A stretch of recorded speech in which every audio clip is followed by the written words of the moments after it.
Hi guys, and welcome back to Tech Corner. My name is Picasso, and today we're back at Metropolis Studios, Studio B, where we're going to be discussing how to build your brand as a producer. Number 1, identify your key skills and target genre. Now, although it seems like an obvious thing to start with, it's really important to understand what you're best at as a producer. I hear so often these days from producers that I'm good at everything and I do a bit of this and a bit of that, and there's nothing wrong with that, but you do need to know how to put your best foot forward. So the first instance is to connect with what you're already good at and where you're already drawn to. The music world is huge, and so are the genres and the subgenres that come with it. So you need to know at least what ballpark you're in so you can start to compete within that area. So, for example, if I'm really good at hip hop, there is no point necessarily in me trying to follow the route of that of a house producer, because there might be different things that they need to do along the line to get noticed that I might need to do. So make sure that you're putting your best foot forward and working with the skill set that you already have. This is not to say that you can't develop, and this is not to say that you can't try and branch out and fuse different sounds. However, there is something that you are pretty good at versus something that you try to be good at. And I'm asking you to consider for the moment what it is that you are naturally inclined to do, naturally good at, as opposed to the thing that you just want to be good at. We can discuss bridging that gap later, but for now, it's just important, again, for you to identify what your key skills are and what your key genres are in terms of music production. Now, I will say that with certain pop producers, of course, this sound is across the board. So if you are a pop producer, there's nothing wrong with having such a wide variety of music. Again, I don't want you to assume that I'm trying to stop you from creating a wide variety of music. In fact, I encourage it. I really, really do. However, in terms of building a brand, we need to build on something concrete. We need to build on something reliable, and we need to build upon a good foundation. And in order to have a good foundation, you need to be sure about what the product is that you're building that foundation upon. Number 2, working with emerging talent. It's really important as a producer that you collaborate as much as possible with artists. Of course, you may be in a position where you know some artists, in which case just go and work with them. If you don't, well, the world is a wide place now, and we're so connected with social media and things like that that there becomes very little excuse to not find an artist in your area. In fact, I'm going to say that every area, particularly within the UK, has an artist that's doing something, that's getting out there, that's at least trying to be heard. So as a young producer, as a good producer, as someone searching to work with people and someone searching to extend their brand, then I recommend trying to seek out this talent and trying to associate yourself with them, do something with them, work with them. Right now, I'm not discussing payment. I'm not discussing whether or not this is something you should be paid to do. That is something in this video I'm going to leave to you. However, I do recommend working with people, and I will say that just off the bat, oftentimes if you approach people, you're not necessarily going to approach them and get them to pay you in the same breath. Certainly as someone who's attempting to build their brand. So let's keep that as our core focus today. We are building a brand, and therefore we are trying to do things which increase our value and increase the value of our music. Now, of course, there is a wide range of talent to work with out there, so finding someone, again, that is into the same sort of styles that you're into, or someone that can certainly complement the tracks and the instrumentals that you are composing, you want to work with an artist that can bring out the best in you as well. Now, I will say that the best relationships between artist and producer are, of course, when both creative talents meet in the middle. I can give you loads of examples of that, but just think about how you would ideally like to work with someone in the ideal circumstances. You want to be able to bounce off this individual's creativity. You want it to be multiplication and not necessarily addition. So working with the right individual becomes incredibly important in the pursuit of building a brand. The last thing I'll say on this is that not every person that you work with will work out, and don't expect it to. The experience of working with people is the value that you are getting from that time spent with them or working on a track with that person. So don't necessarily put yourself down if everything you create isn't automatically a hit.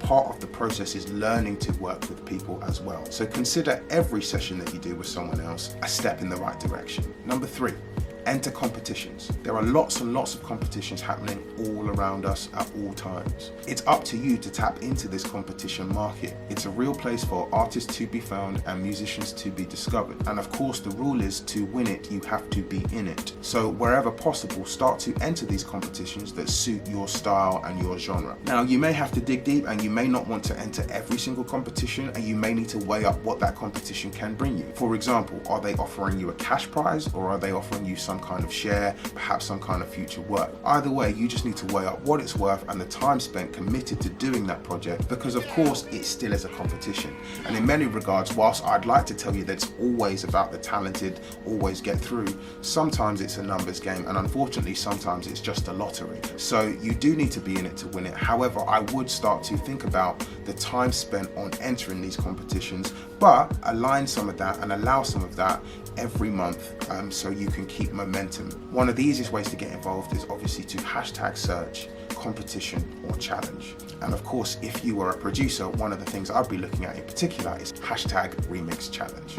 So number 4, sync companies. Every single television program and every single advert out there requires music. Now, as a producer and as a creator of that music, that means your talent is required immediately from advertisers and marketing agencies in order to sell products. And how brands and products are brought together with musicians is by sync companies. Sync companies are the people who operate between the people creating the actual film and the people creating the music. So what they will often do is contract a producer or a composer to create a particular piece of music to suit this particular product. At the point of it being approved, the producer then receives a payout, the sync company take a percentage of that, and everybody goes their way. Sometimes with certainly bigger companies, the producer can also receive a royalty because the company is expecting to utilize this piece of music across various different platforms, meaning that you can expect to generate money every single time it's played. Getting involved with sync companies is actually quite easy. All you have to do is go to Google and type sync companies. There are various different types, and I do recommend speaking to someone at one of these companies prior to just sending them your entire back catalogue. Having said that, this is available, and oftentimes this is available on a non-exclusive basis, meaning that you can send them your music, and whilst they have permission to use your music, and if it's successful, pay you your percentage of that income, they do not have the right or exclusive right to exploit that music, meaning that it shouldn't stop you from having it signed with another label later down the line. It is just something that you might need to make that label aware of so they can sort that out. However, it does mean that your music copyright is still retained by yourself, which of course is what we're looking for. So if you've ever wondered how a song gets on a game or on a TV advert or on your favorite Netflix show, often the answer is a music sync company. There are hundreds of thousands out there, so just have a good look, and what I certainly recommend is going off of recommendation. So if you know anyone that's prepared to give you a good recommendation on a good music sync company, then certainly take it, and then certainly proceed with caution.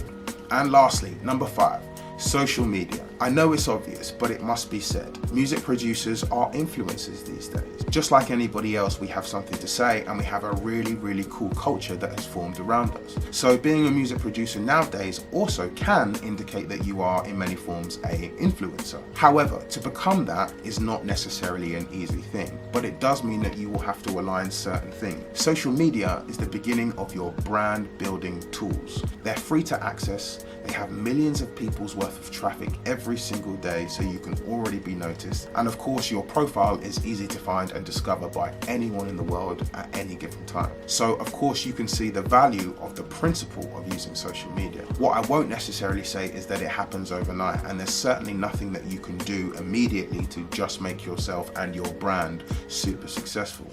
Oftentimes this does take work, this takes intention, and it takes focus. But social media is a very good place to start this. The one thing that I would say about social media when using multiple platforms is consistency. If I find your name on Instagram, ideally I want to find your name on Facebook as the same thing.